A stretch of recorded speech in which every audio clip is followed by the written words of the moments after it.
diktatörü Xi Jinping, uluslararası eleştirilere rağmen Doğu Türkistan'daki Uygurlarla ilişkilerde katı yaklaşımın sürdürülmesi çağrısında bulundu.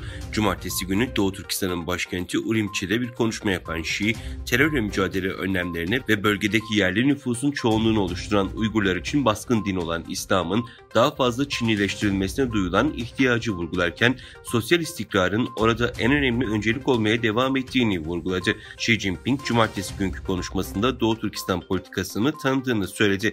Bu da Doğu Türkistan'da Müslüman Türk soykırımının bir numaralı suçlusunun kendisi olduğunu gösteriyor. Çin işgali altındaki Doğu Türkistan'da Müslüman Türklere yönelik zulüm ve soykırım, İslam alemi ve Türk dünyasının sessizliğinde devam ediyor. Bunun en son örneği Kusman Rahim isimli Doğu Türkistanlı Kazak Türk'ü düğünlerde Kur'an-ı Kerim okuduğu için gözaltına alındı.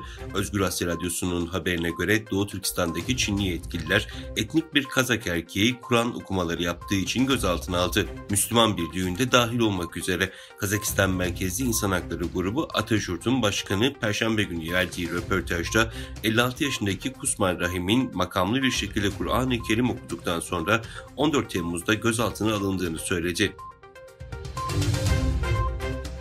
The Times of London'ın haberine göre Çinli bir casus LinkedIn kullanarak İngiliz yetkililerin devlet sırlarını toplamaya çalıştı.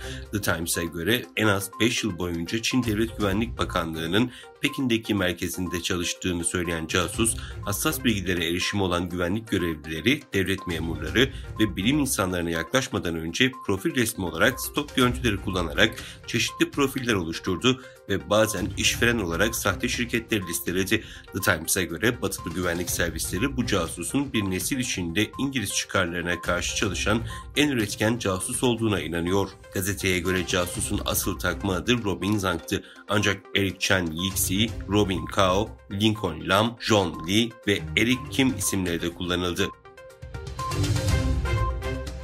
Özbekistan Yüksek Mahkemesi 1920 ve 1930'larda Rus ve Sovyet güçlerine karşı şiddetli bir şekilde başlayan basmacı yani Akıncılar hareketine katıldıkları için Sovyet rejimi tarafından mahkum edilen 240 kişiyi temize çıkardı.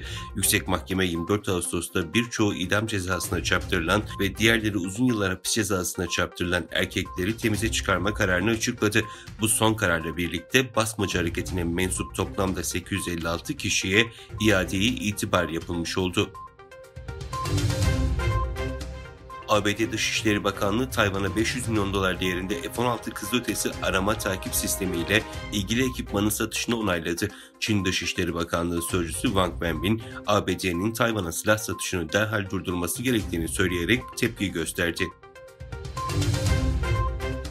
Çin'de aşırı yağışların sebep olabileceği seller nedeniyle eyalet düzeyindeki 10 bölgede acil durum ilan edildiği bildirildi. Sel kontrolü ve kuraklık yardım merkezinden yapılan açıklamada ülkenin kuzey, orta ve güneybatısındaki Shandong, Shanxi, Jiangsu, Anhui, Henan, Hubei, Sichuan ve Guizhou eyaletleriyle merkeze bağlı yönetilen eyalet düzeyindeki Chongqing ilinde 4. seviye acil durum uyarısı yapıldı.